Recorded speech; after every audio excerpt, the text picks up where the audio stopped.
Welcome back to the channel. It's been a long time since I've done a Weight Watchers video for you guys, and if you don't know what that is, what I normally do is I normally pick a RV that people might be interested in and see, hey, what truck out there would be a good fit. Now I'm going to do this video a little bit different from the other ones. Normally I'll find a truck and I'll find an RV in the same day, put them together and just kind of show you the numbers. But I did a video on a DRV mobile suites, and I was online looking at some of the numbers. I could not find anything on the pin weight. And if you don't know, if you are interested in looking at RVs and pickups, you do have to understand pin weight. Pin weight is the most important aspect, in my opinion, of towing. Obviously everything else is just as important, but payload seems to be the one that everyone abuses or just don't understand. So in this video I will kind of go over that and explain it. But the video that I did a walk around on, which was a 2022 DRV mobile suites, it was a 41 RK DB, and it was basically 41 foot. It was 41 foot 3 inches exactly, and I will show you the numbers for the exact trailer, but it had a dry weight online of 18,300 pounds. If you don't know, if you are looking at RVs, typically if you add any options, things like that, the weights could actually increase, not significantly, but probably anywhere between 500 and 600 pounds now. So as far as the gross fuel weight rating goes, it did say that it was to be determined, but it was actually, I think it was 22,300 pounds. And again, I'll show that to you guys here in a second. So what I'm going to do in this video is, I've done some reviews on some trucks in the past. I'm going to show you some footage of those trucks, and then what we'll do is I'll put together a spreadsheet for you guys so you guys can see the numbers for the truck and the trailer, and that way you'll be able to determine with me what truck is a good fit for this big fifth wheel. So let's go ahead and get into it. Now, since DRV Mobile Suites does not show any type of hitch weight, I am on Luck's website. They're another fifth wheel brand, very similar and probably a big competitor to DRV Mobile Suites. And this is a floor plan that they have. It's pretty similar to the DRV. So what I normally do is this. In order to figure out a percentage for the estimated hitch weight, I always take the hitch weight, I divide 3,900, divide it into the estimated unloaded vehicle weight, and that's going to basically give you 21.6. So I normally round it off to 22%. So basically when I show you guys the spreadsheet, I'm just going to do 22% of the weight of the trailer. Alright, so I just want to kind of give you a basis point here. So this is going to be the floor plan of the RV that we're discussing. If you would like to see the full video, I will put it at the end of this video. But as you can see, this does have a pretty decent sized closet, and it has a actually nice sized bathroom. Bedroom is what you would expect in a fifth wheel, and this does have a half bath with a washer and dryer. Now if you don't know, so whenever they put these half baths in a RV, if you ever have company over and you're entertaining, this bathroom is for your guests basically, so they don't have to walk through your bedroom to get to your bathroom. And as you can see back here, has a rear kitchen. Now let's take a look at the numbers for the RV and see how much it weighs. So this rig has two axles that are 9,000 pounds. That's a GAWR for this rig. You do have a gross fuel weight rating of 22,000 pounds. And the max cargo carrying capacity for this rig, so what you can add to this RV, is going to be 3,660 pounds. So all in, this rig is going to weigh 18,340 pounds the way it sits right now. So before you fill up the propane tanks, anything like that, that's what this weighs. So when you add your gear, when you add in the propane, this one already has a battery, so I'm sure they probably could figure that into the weight, I believe. You're gonna really change the pin weight of this kind of rig, so you're probably gonna want a dually, 100%. Up first is the 22 Chevy Silverado 3500 work truck. I did do a Weight Watchers with this truck, but I want to make a point in this video, but this is gonna be your max payload for the most part. This truck does have four-wheel drive, so that will eat up a little bit of it, and a few options which I'll show you here in a second.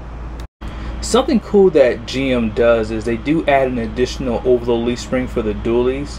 I like that they do that because it does give it a little bit more robust suspension over the single rear wheel. Now if you don't know this, any option that you add to your truck will affect your payload. So if you click on the Duramax, that will reduce how much payload you will have on this truck. So just keep that in mind.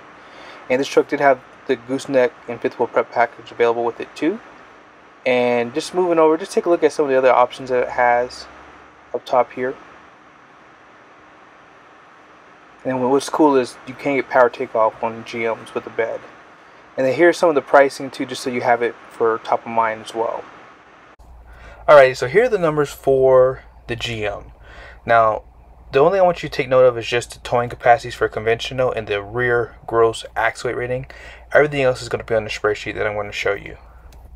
So now it's time to crunch the numbers. So this is going to be for the Silverado, and here are the numbers. As I mentioned, you'll see curb weight 8574, 14,000 GVWR, 40,000 pound gross combined weight rating. If you don't know what a gross combined weight rating is, that's basically truck and trailer maximum weight, okay?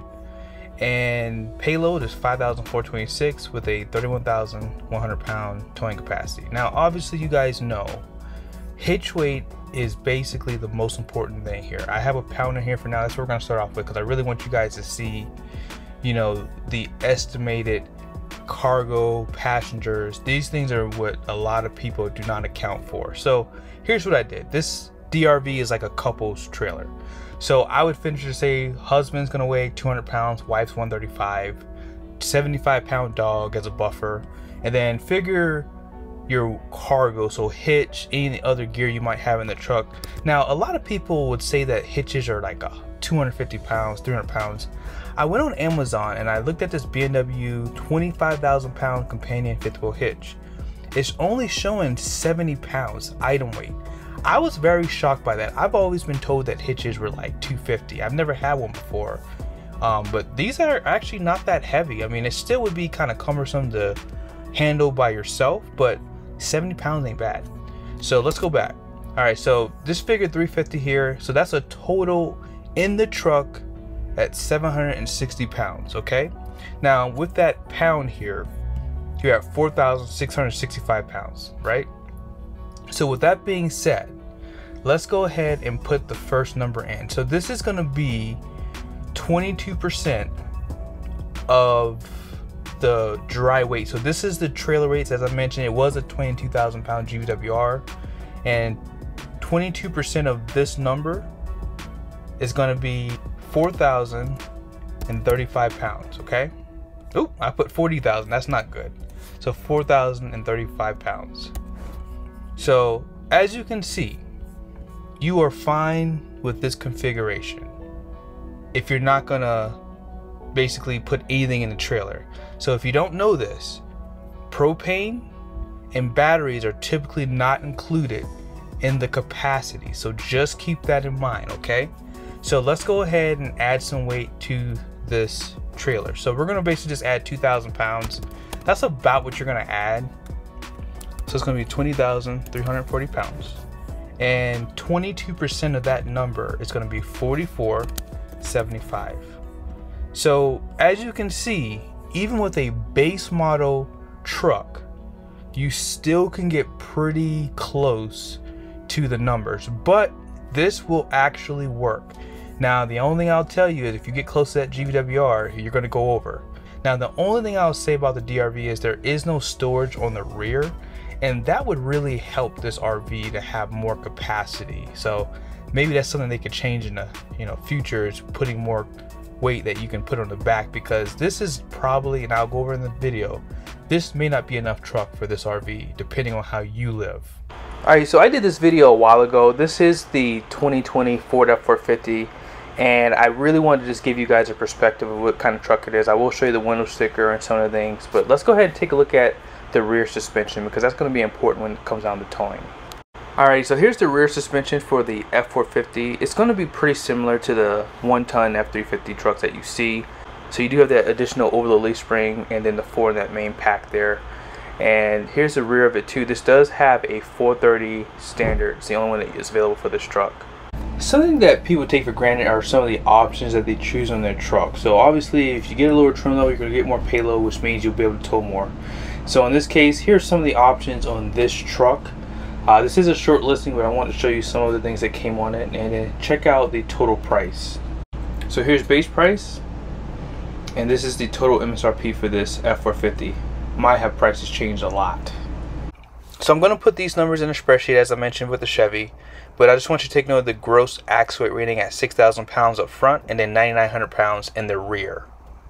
And here's the payload sticker for that F450 at 4,860 pounds. Alrighty, so this is the mighty F450. This is one of the best trucks on the market if you do tow. And one thing I love about this truck is the wide front axle. That's probably one of the biggest selling points. It's overbuilt, you know, it has 19.5-inch wheels, and the only negative thing about this truck is this, and you're going to see that here in a second. So same scenario, I didn't change anything here, and I didn't really show this to you guys, but this was your payload, and when you take out this is what it becomes minus $1 here. Now let's go ahead and put the numbers in. So it's 4,035. So right out of the gate, as you just can tell, because of the over-engineered truck, you do lose a lot of payload. So obviously, if you want to stay within your payload, I know a few people have been kind of like, you know, a dually, especially F450. It's an overbuilt truck. I will never tell anybody to do something that I wouldn't do. So listen, I get it. That's all I'm going to say. I get it. I understand. It's the F450. It's the biggest and baddest truck on the road. And what I was kind of talking about and alluding to earlier was, if you really want to tow a trailer like this, you probably would have to go cabin chassis. Even if you do get a stripped down truck, 4x2, it's always a little bit safer to go with a cabin chassis, 4,500, 5,500. And the reason why is because if you're going to tow a big trailer like this, you might want to just go ahead and get the best of the best. You know, that way you can carry 150 gallons, 250 gallons of fuel with you, and you can have the hauler bed, and you can have a lot of storage. I just think that it can really accommodate better, especially if you can afford it and get the Kelderman suspension where it can lower down, all that good stuff. It's just a good option. But again, I get it. You know, this is an XLT Ford F450, and it has just under 5,000 pounds of payload. Now let's go ahead and add the weight, because you know we have to do it. So 4475, which is 20% of this number here, and it'll be 4475, as I said. And so it puts you over by 375 pounds. Now listen, you can play with the numbers. As I showed you, a Hitch was only 70 pounds, so you can probably get around here. You can probably take the spare tire, put it under the trailer, because you can get a BAL high to spare, and then that way you can really get closer on these numbers. But the best way to go is to get an F350, because F350 has actually 5,600 pounds of payload. Let me show it to you here really quickly. I did a comparison with this F450 with an F350 in the same video, so be sure to go back and watch it. And the payload for that F350 was actually 5,638 pounds. Now if we change the payload to 5,638 pounds, check this out. Now you stay within the payload and the GVWR of the truck. So obviously you know that it's going to change the towing capacity and the payload. I believe that that Ford F350 was an XLT, so this is pretty good payload capacity for that. But I would definitely try to stay within your payload capacity. Nothing wrong with trying to keep as much stuff inside the RV. That way you don't go over the number. But thank you guys so much for watching this video. I hope it was helpful. I will try to do more videos like this. I will be honest, these videos are so hard to put together. And just kind of going back through my footage and putting all the spreadsheets together, it's actually kind of fun for me, but it's very time consuming. So be sure to subscribe to the channel, share this content, because I know that people are doing more full timing and it might be helpful for them. See you in the next video.